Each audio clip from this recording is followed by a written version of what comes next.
In the early hours of November 21, 2025, a silent, coordinated search occurred across iTunes servers from New York to London, Tokyo to Sao Paulo. This was not a typical chart fluctuation. It was a meticulously executed maneuver, the culmination of a strategy months in the making. When the data finalized, the message to the global music landscape was unequivocal. A new precedent had been set. Stray Kids, the 8-member South Korean group, had accomplished a feat no other act in their genre had managed throughout 2025, a global iTunes all-kill. This achievement is not merely about reaching the summit, it is about absolute dominance. The conversation has shifted from how did they do it to what does this mean for the entrenched hierarchy of the mainstream music industry?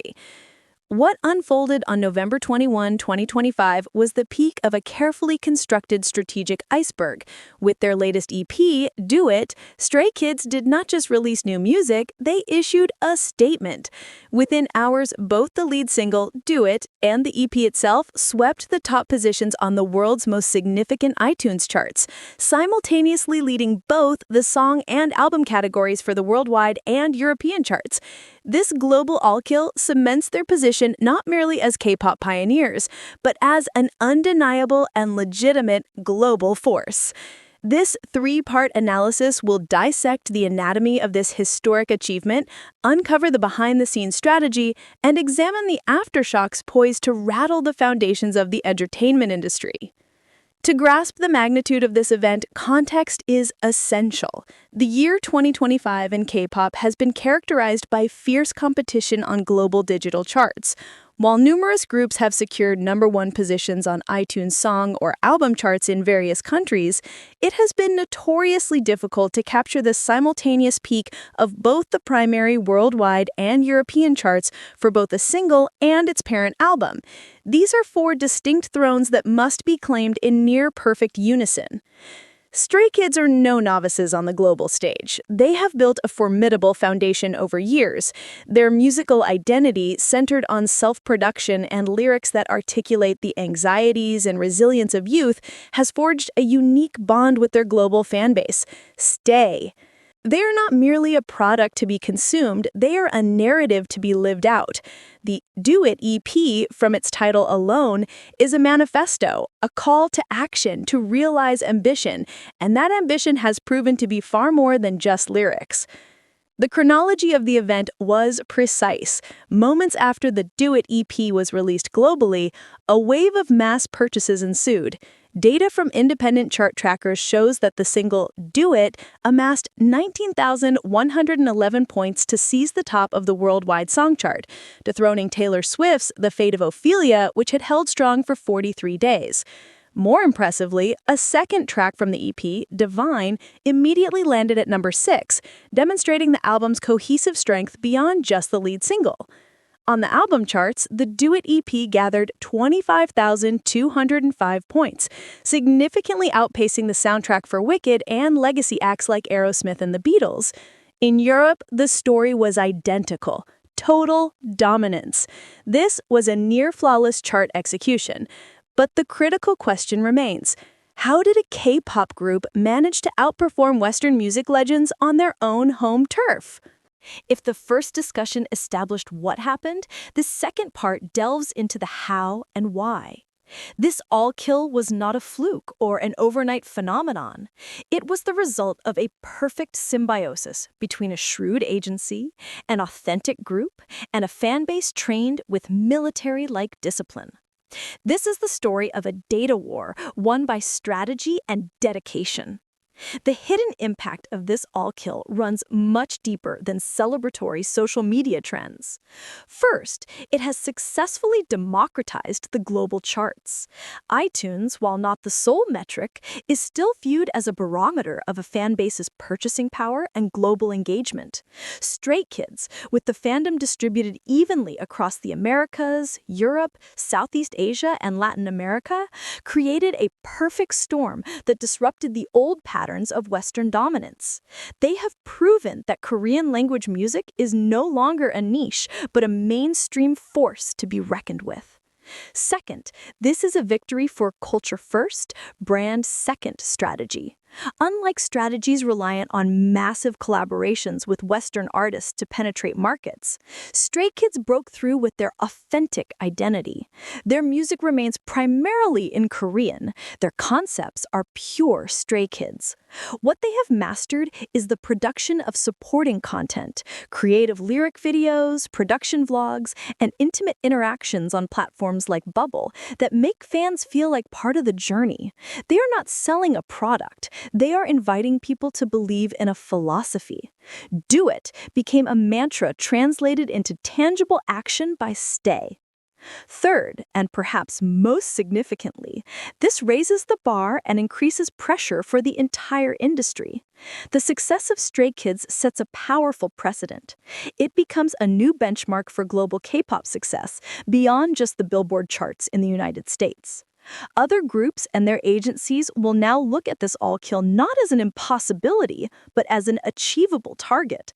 This will drive innovation in global marketing strategy, music production quality, and fan interaction. However, conversely, it also creates extreme pressure to maintain this almost superhuman level of success. The online reaction was explosive, from official chart accounts confirming the historic nature of the achievement to the roaring cheers of Stay across the globe who felt they were integral to this victory. More telling were the quiet acknowledgments from fellow artists, both within and outside of K-pop, who liked posts or shared snippets of the song. It was recognition from their peers. One music critic we contacted noted that this is evidence that the third-generation K-pop model has fully matured, a model that no longer relies solely on virality, but on organized community, high-quality content, and a consistent narrative. But a new question emerges from the pinnacle. What awaits them at the top, and can they possibly stay there? The summit is a quiet, cold place and an antidote to complacency. Stray Kids now reside there. They have carved their name into the history books, planting the K-pop flag atop the most prestigious global charts. Yet, behind the glittering accomplishment of this global all-kill lies a more profound and daunting question. What do you do after you have achieved nearly everything? Ironically, this very achievement is an exhausting trap. It creates a monstrous expectation for every subsequent musical release. Fans, media, and the agency itself will now expect a repetition, even an improvement upon this success. Can they achieve a second all-kill? A third? The mental pressure on the 8 members, Bangchan, Lino, Changbin, Hyunjin, Han, Felix, Singmin, IN, will be immense. They are no longer just fighting external competitors. They are battling the shadow of their own past success. Furthermore, this success carries the risk of significant backlash and a shifting narrative. The history of the entertainment industry shows that when something becomes too dominant, a counter-reaction is inevitable. The public narrative can easily shift from inspirational underdog to monopolistic giant. Every future move will be scrutinized, criticized, and measured against this single achievement.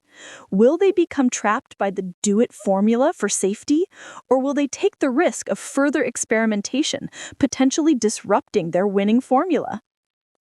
The implications, however, extend far beyond the group itself. As one professor of media and pop culture studies explained, Stray Kids' achievement must be read as an inflection point. It's not just about one group, but the validation of an entire system. The system built by JYP and this new generation of K-pop groups, which blends quality music production, immersive storytelling, and digital community engagement, has proven effective even against the dominance of often impersonal streaming algorithms.